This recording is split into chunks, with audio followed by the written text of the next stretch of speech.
Introducing Growth Guarantee Homes from MP Developers. Trust forever. எந்த சமையலும் ருசி தேடும் ரகசியம் ₹20. கோதாவரி, பிரம்மபுத்திரா, காவிரி இணைத்த 100 ஆண்டுகளுக்கு நமக்கு தண்ணி பிரச்சனை இருக்காது அப்படின்னு மரியாதைக்குரிய உள்துறை அமைச்சர் சொல்லி இருக்கிறாங்க. அதனால தொகுதி மறுவரையில எல்லாரும் அரசியல் செய்யாம உண்மையாக தொகுதி மறுவரை வந்தாதான் பெண்களுக்கான இடஒதுக்கீடு வரும். தமிழ்நாட்டில் உள்ள இடம் 39 இருந்து 59 மாறும்.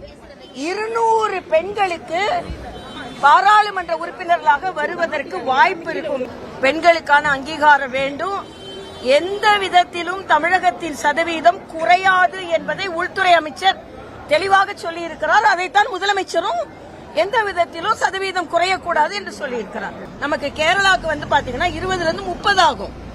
நமக்கு வந்து 39 இருந்து 59 ஆகும். 20 பாராளுமன்ற உறுப்பினர்கள் மக்களுக்கு அதிகமாக சேவை செய்வது நல்லது தானே. நீங்க வந்து இன்னைக்கு எம்எல்ஏக்களுக்கு இருக்கிறவங்களுக்கு கார் கொடுக்கறேன்னு சொல்றீங்க.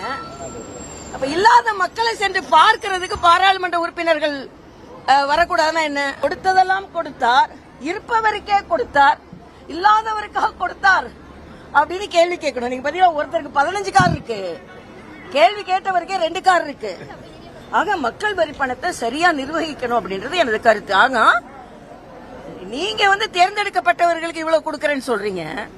ஆனா மக்களை பாக்குறதுக்கு கூட பாராளுமன்ற உறுப்பினர்கள் தேர்ந்தெடுக்கப்படணும்னு சொன்னா ஏன் அதை எதிர்க்கிறீங்கன்னு எனக்கு தெரியல. பெண்களுக்கு இடஒதுக்கீடு கிடைப்பதற்காகவாவது தொகுதி மறுவரை வேண்டும் என்பது எனது கருத்து.